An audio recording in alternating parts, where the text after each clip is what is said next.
नमस्ते, आप देख रहे हैं मेरठ दर्शन और आज के मेरठ दर्शन के बुलेटिन के साथ मैं हूं निशा। आज के बुलेटिन में आप सभी का स्वागत है। आज शहीद दिवस है और मैं आपको बताती चलूं कि आज उन 3 वीरों ने हंसते हंसते फांसी के फंदे को चूम लिया था, जो हमारे देश के लिए, हमारे देश को आगे बढ़ाने के लिए अपने प्राणों को न्यौछावर कर गए। जी हाँ, सबसे पहले मैं आपको बताना चाहूंगी सरदार भगत सिंह, जिन्होंने हंसते हंसते हमें आजादी दिलाने के लिए फांसी के फंदे को चूम लिया था। दूसरे राजगुरु और सुखदेव, ये तीनों वो शहीद हैं जिन्होंने आज हम आजाद खड़े हैं तो इनके प्राणों की वजह से। जी हाँ, हमें आजाद कराने के लिए ये हंसते हंसते फांसी पर झूल गए और इनका एक ही नारा था, इंकलाब जिंदाबाद। आपको बताती चलूं कि आज के दिन काफी जगह प्रोग्राम भी किए गए हैं, इनको नमन भी किया गया है, इनको श्रद्धा से जो है श्रद्धांजलि भी दी गई है। लेकिन क्या किसी ने उस और ध्यान दिया कि हमारे मेरठ में बहुत से ऐसे शहीद हुए हैं। हमारी जो मेरठ की क्रांति धरा भूमि है, सन 1857 की क्रांति यहीं से जगी थी और इस मेरठ ने बहुत से ऐसे सपूतों को जन्म दिया है जिन्होंने अपने देश के लिए अपने प्राण न्यौछावर कर दिए हैं। अगर बात की जाए तो 10 जो है मई को भी शहीद दिवस मनाया जाता है, शहीदों को नमन किया जाता है और आज भी इन 3 शहीदों को फांसी दी गई थी। आज भी बहुत सारे कार्यक्रम किए जा रहे हैं, लेकिन क्या किसी ने इस और ध्यान दिया कि कुछ ऐसे शहीद भी हैं कि जिनके परिवारों में चूल्हे भी नहीं जल रहे हैं। कुछ माओं ने ऐसे बेटे भी खोए हैं, कुछ पत्नियों ने ऐसे पति भी खोए हैं कि उनके घर में कोई भी कमाने वाला इंसान नहीं बचा और जिनको सरकार द्वारा आर्थिक सहायता भी नहीं दी गई। हम शहीदों के चित्रों पर जो है दीप जलाते हैं, मोमबत्ती जलाते हैं और शहीदों की प्रतिमा पर दूध से उनको स्नान कराते हैं, लेकिन क्या किसी ने शहीदों के घर की ओर ध्यान दिया? जी नहीं, क्योंकि उनके घर में हो सकता है चूल्हा भी ना जला हो, बच्चे पढ़ भी ना रहे हो, आगे बढ़ भी ना रहे हो।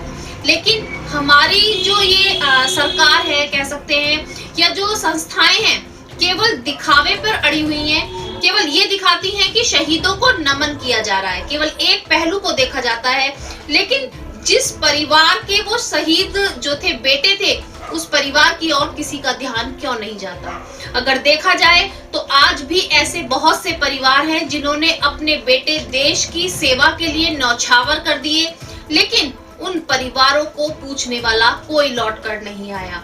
जी हाँ, उनके बेटों को तो याद किया जाता है, लेकिन उन परिवारों के बुजुर्गों को, बच्चों को भूल चुके हैं कि उनके लिए सहारा था उनका बेटा, जो कि अब इस दुनिया में नहीं है। देश के लिए लड़ते लड़ते अपने प्राणों की बाजी लगा दी ताकि हमारा देश आगे बढ़ सके और बिल्कुल हम स्वतंत्र होकर जी सके। मैं भी अपने मेरठ दर्शन चैनल के माध्यम से आप लोगों से यही अपील करना चाहूंगी कि मेरठ दर्शन कभी किसी के पक्ष में बात नहीं करता। जी हाँ, जो सच है उसी को आप तक पहुंचाने का प्रयास करते हैं। आज भी मैं यही कहना चाहूंगी कि शहीदों को नमन तो किया जा रहा है, लेकिन क्या एक बार उनके परिवारों की ओर भी देखा जा रहा है? मेरठ में भी ऐसे बहुत से शहीद हैं जो देश के लिए शहीद हो गए, लेकिन उनके घरों में चूल्हे भी नहीं जल रहे हैं। मैं एक बार फिर से सभी से यही अपील करती हूँ कि शहीदों को नमन जरूर करें, लेकिन उन शहीदों के परिवारों को भी देखें जो आज कैसी हालत में जी रहे हैं, जिनके घरों में खाने के लिए खाना भी नहीं है। MD paramedical and hotel management institute Bharat सरकार द्वारा मान्यता प्राप्त। छात्र छात्राओं के उज्जवल भविष्य के लिए paramedical diploma degree certificate course, hotel management diploma degree course प्रवेश प्रारंभ, Shraddhapuri, Kankarkheda, Meerut. MD paramedical and hotel management institute लाया है एक ही छत के नीचे छात्र छात्राओं का उज्जवल भविष्य। Hotel management diploma degree course व nursing, dental, first aid, lab, OT, x-ray diploma degree course, Shraddhapuri, Kankarkheda, Meerut. 9760141320। आज के समाचारों के प्रायोजक हैं खेमचंद पहलवान, पूर्व सदस्य Uttar Pradesh Congress committee, Arvind Kumar Gupta, Marwari Bhoj, metro plaza, Delhi road, Meerut, doctor Beena Rani Agarwal, समाज सेविका, माधुरी डांस एकेडमी, पल्लवपुरम, मेरठ। अब नजर डालते हैं आज की हेडलाइंस पर, जिसके प्रायोजक हैं zoom digital movie world. Corona का घटता बढ़ता आंकड़ा मेरठ वासियों के अंदर बना रहा है दहशत। मंगलवार को 20 कोरोना पॉजिटिव मरीज आए सामने, आंकड़ा पहुंचा 21,555। कोरोना से मरने वालों की संख्या 409 पर टिकी। सपा अध्यक्ष पूर्व मुख्यमंत्री अखिलेश यादव पहुंचे मेरठ मवाना किसान कॉलेज, जनसभा को किया संबोधित, योगी सरकार पर जमकर साधा निशाना। कोरोना महामारी का असर दिख रहा है आम आदमी पर। मवाना में पूर्व मुख्यमंत्री अखिलेश यादव की रैली में नजर नहीं आया कोरोना का डर। सोशल डिस्टेंसिंग की उड़ रही थी धज्जियां, किसी के चेहरे पर नहीं लगा था मास्क।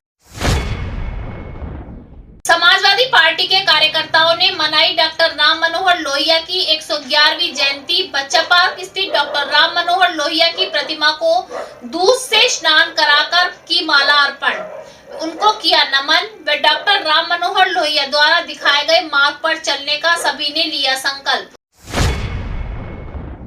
देश के अमर शहीद भगत सिंह, शहीद राजगुरु सुखदेव को शहीद दिवस पर कर्तव्य संगठन द्वारा दी गई श्रद्धांजलि कार्यक्रम का किया गया आयोजन। कर्तव्य संगठन के महासचिव ने शहीदों को नमन करते हुए सरकार से कहा कि आज के दिन को राष्ट्रीय अवकाश घोषित कर राष्ट्रीय स्तर पर शहीदी दिवस को मनाने की दी जाए छूट। थाना कंकरखेड़ा क्षेत्र के सैलून में काम करने वाले फैज नामक युवक पर कुछ अराजक तत्वों द्वारा हनुमान चालीसा पढ़ने व उसको धर्म परिवर्तन करने के लिए कहने की वीडियो हुई वायरल, जिसके विरोध में प्रगतिशील समाजवादी पार्टी के पदाधिकारी पहुंचे एसएसपी ऑफिस, तुरंत कार्रवाई की मांग। थाना रेलवे रोड के थाना अध्यक्ष दरोगा सुधीर पर आज मकबरा अब्बू डिग्गी निवासी एक महिला ने नाजमा यूसुफ नाम के व्यक्ति से 15,000 रुपए लेकर महिला के पति के साथ मारपीट करने का लगाया आरोप। कहा घर से उठाकर 2 दिन तक रखा थाने और पति को मार मार कर किया अधमरा। महिला ने एसएसपी कार्यालय पर लगाई इंसाफ की गुहार। बीती रात रोडवेज बस अड्डे के सामने थाना सदर पुलिस ने मारा छापा। चल रही थी शराब पार्टी, होटल मालिक सहित 10 लोगों को किया गिरफ्तार। काफी मात्रा में शराब की बोतलें भी हुई बरामद। होटल खालसा, शेरे पंजाब, लाभ महल को किया सील। कनोहरलाल गर्ल्स पीजी कॉलेज के रोवर रेंजर समिति द्वारा 2 दिवसीय रोवर रेंजर शिविर प्रेक्षण समारोह का किया गया आयोजन, जिसमें रेंजर्स ने तंबू निर्माण, मास्क मेकिंग, रंगोली बनाकर समाज सेवा व संस्कृति के प्रति प्रेम भाव को किया प्रदर्शित।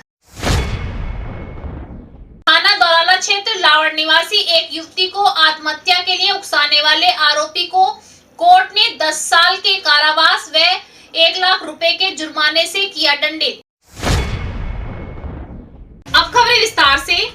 अब नजर डालते हैं जो मेरठ की सबसे बड़ी आज की खबर थी। जी हाँ, आज उत्तर प्रदेश के पूर्व मुख्यमंत्री अखिलेश यादव मवाना के किसान कॉलेज में पहुंचे, जहां पर उन्होंने 1857 की क्रांति के महानायक धन सिंह कोतवाल की प्रतिमा का अनावरण किया। उसके बाद उन्होंने जनसभा को संबोधित किया। जनसभा को संबोधित करते हुए उन्होंने सीधा केंद्र सरकार और उत्तर प्रदेश सरकार पर निशाना साधा।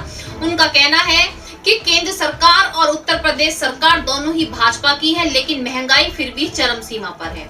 दूसरी बात उन्होंने कही कि किसान की ओर से जो केंद्र सरकार है बिल्कुल अनदेखा कर रही है, किसानों की ओर बिल्कुल भी ध्यान नहीं दिया जा रहा है। यदि यही हाल रहा तो आने वाले 2022 में साइकिल जो है आगे रहेगी।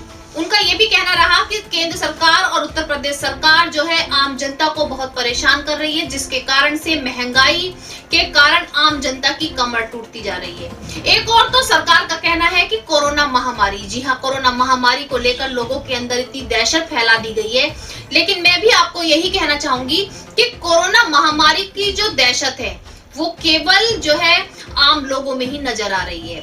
दूसरी ओर बात करें, जैसे कि आज पूर्व मुख्यमंत्री अखिलेश यादव की रैली थी तो वहां पर कोरोना महामारी का डर बिल्कुल भी नजर नहीं आया। सोशल डिस्टेंसिंग की धज्जियां भी उड़ाई जा रही थी, मास्क तो दूर दूर तक दिखाई नहीं दे रहा था। कोरोना क्या ऐसी जगहों पर नहीं आता? क्या कोरोना केवल आम आदमी या गरीब आदमी के पास आता है? ये बहुत बड़ी सोचने की बात है कि ये भी लगता है कि राजनीति चल रही है कि कहीं पर कोरोना आ रहा है और कहीं पर नहीं आ रहा है। ये बहुत बड़ी बात है कि लोगों के अंदर दहशत तो बनाई जा रही है, सामूहिक कार्यक्रम करने पर रोक भी लगाई जा रही है, लेकिन क्या ये राजनीतिक रैलियां कोरोना को दावत नहीं दे रही हैं? मैं भी आप लोगों से यही कहना चाहूंगी कि सरकार द्वारा नियम बनाए जा रहे हैं कि कोई भी सामूहिक कार्य ना हो, सोशल डिस्टेंसिंग का पालन हो, कोरोना के नियमों का पालन हो। लेकिन इस तरीके की राजनीतिक पार्टियां जो कार्यक्रम कर रही हैं, उसमें सोशल डिस्टेंसिंग की धज्जियां उड़ाई जा रही हैं, कोरोना के नियमों का पालन भी नहीं किया जा रहा है। केवल आम आदमी पर ही पुलिस प्रशासन भी सख्ती कर रहा है। यही अपील करने में आया हूँ। बहुत बहुत धन्यवाद।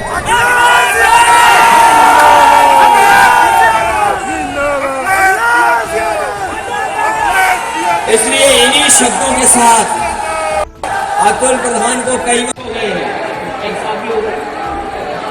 अरे हमारे बहुत सारे शादी एक्स हो गए, पूर्व हो गए। इसलिए सभी से हमारी अपील है कि इनको तो बनाओगे ही बनाओगे, लेकिन जितने पूर्व हो गए हैं उनको भी बना दोगे तभी सरकार बनेगी, वरना सरकार नहीं।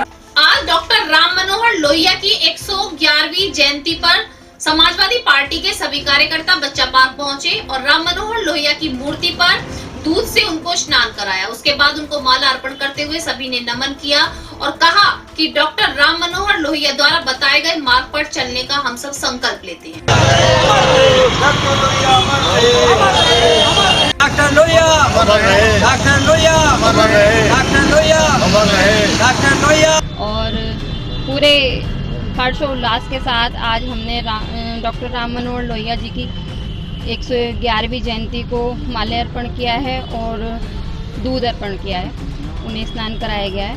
और माननीय राम मनोहर लोहिया जी के कर्तव्यों पर हम लोग सब चलना चाहते हैं, उनके सिद्धांतों पर चलना चाहते हैं, उन्हीं को इसीलिए बार बार याद किया जाता है।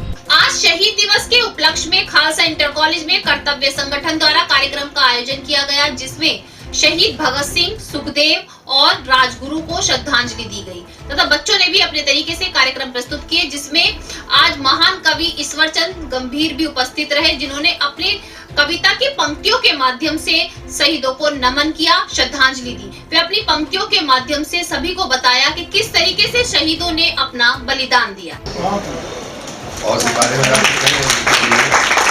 और जो तुर्बतों में बंद है उस राग को नमन। मनोज भाई सामने जो तुर्बतों में बंद है। मित्रों, आज खालसा इंटर कॉलेज में हम लोग एकत्रित हुए हैं। आदरणीय शहर काजी जी हैं और हिंदू मुस्लिम सिख ईसाई चारों तरह के लोग और स्कूल के बच्चे और सारी मैडम वगैरह सब एकत्रित हुए हैं आज राजगुरु सुखदेव और भगत सिंह जी के लिए, क्योंकि शहीद दिवस पर अगर इनको हम नमन नहीं करेंगे या पुष्पांजलि नहीं देंगे तो हमारा सारा ये प्रयास जो उनका था हमें आज़ाद करने का सब निरर्थक जाएगा।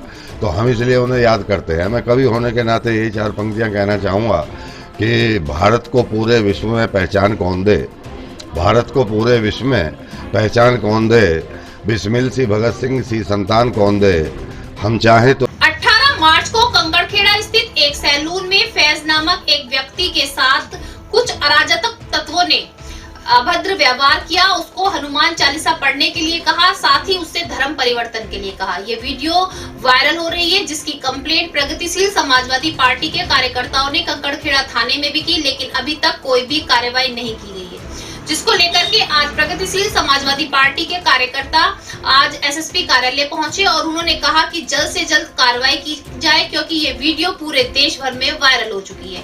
किसी को धर्म परिवर्तन करने के लिए उकसाना या किसी के धर्म के प्रति टिप्पणी करना एक तरीके का अपराध है। मामला यह है 18 मार्च 2021 को एक मुस्लिम युवक फैज के साथ थाना कंकड़खेड़ा क्षेत्र में कुछ अराजक तत्वों ने धार्मिक भावनाओं पर टिप्पणी की। उसे कहा कि तू मंदिर चल के धर्म परिवर्तन कर और गालियां दी उसके धर्म को, उसे हनुमान चालीसा पढ़ने को कहा। इस मामले में अभी तक कोई कार्रवाई पुलिस की तरफ से नहीं हुई और यह वीडियो पूरे दुनिया में फैल चुकी है और इस पर अब तक कोई कार्रवाई नहीं हुई। तो हम महिलाओं के साथ अत्याचार बढ़ते जा रहे हैं, ये तो मैं आपको रोज दिखाती आ रही हूँ, लेकिन बढ़ते महिलाओं के साथ अत्याचार को देखते हुए उत्तर प्रदेश सरकार ने हर थाने में महिलाओं की सहायता के लिए एक हेल्प डेस्क बना दी है, जिसपे कोई भी महिला जाकर अपनी परेशानी बता सकती है। जल्दी से जल्द उसकी परेशानी का हल किया जाएगा और उसको इंसाफ दिया जाएगा। लेकिन दूसरी ओर यदि सहायता करने वाले हाथ ही भक्षक बन जाए तो एक महिला कहां पर इंसाफ के लिए जाएगी। जी हां, आज ऐसी ही घटना सामने आई। थाना रेलवे रोड क्षेत्र से मकोरा डिग्गी की एक महिला ने अपने परिवारजनों के साथ मिलकर एसएसपी कार्यालय पर इंसाफ की गुहार लगाई। उसका कहना है कि थाना रेलवे रोड के थाना अध्यक्ष व एक दरोगा वे पुलिस कर्मियों ने उसके घर पर आकर महिला के साथ अभद्र व्यवहार किया, 5,000 रुपए की अवैध वसूली की मांग की, जो उसके पति ने देने से मना कर दिए। तो उसके पति को उठाकर रेलवे रोड थाना ले गई। वहां पर 2 दिन तक रखने के बाद उसके साथ काफी मारपीट की। अधमरी हालत में उस युवक को छोड़ दिया गया, जिससे बाद में पता चला कि नाजमा नाम की एक युवती ने पुलिस कर्मियों को 15,000 रुपए दिए थे, जिससे उस युवक को उठाकर उसकी पिटाई की जाए। लेकिन एक और यदि देखा जाए तो महिला इंसाफ के लिए अब कहां जाए, क्योंकि पुलिस कर्मी ही यदि ऐसी घटना को अंजाम देने लगे तो कहा जाएगा कि हाथ जो सहायता के लिए उठे थे वही भक्षक बन गए। जी, ये मामला ये हुआ था कि 21 तारीख को हमने एप्लीकेशन दी थी। एप्लीकेशन की हमारी कोई सुनाई नहीं हुई बिल्कुल भी। 2 महीने से हमारी एप्लीकेशन एसओ के पास पहुंची हुई थी। इन्होंने हमारे खिलाफ सुनाई बिल्कुल नहीं करी। इन्होंने एक तरफ से पैसा भरते ही उन्हीं की सुनाई करी। इन लोगों ने मेरे आदमी को 8 दिन पहले इन्होंने धमकी दी थी कि तुम्हें जान से मार देंगे। उस औरत ने ये किया था कि मैं तुझे। मेरठ दर्शन न्यूज चैनल अब जिला संभल में भी आपके साथ। जिला संभल मुरादाबाद के आसपास की किसी भी खबर की सूचना देने के लिए, विज्ञापन लगवाने के लिए संपर्क करें एमडी न्यूज के संवाददाता आकिब सैफी। हमारे संभल के ऑफिस का पता निवासी नारायण टोला, फकीरों की मड़ैया, बैजोई, जिला संभल। संपर्क करने के लिए फोन नंबर 9456204565। आज के बुलेटिन में बस इतना ही। तेज और ताजा खबरें जानने के लिए देखते रहिए मेरठ दर्शन। यदि आप भी हमारे साथ जुड़ना चाहते हैं तो नीचे दिए गए नंबर पर संपर्क करें और सब्सक्राइब करें एमडी न्यूज मेरठ।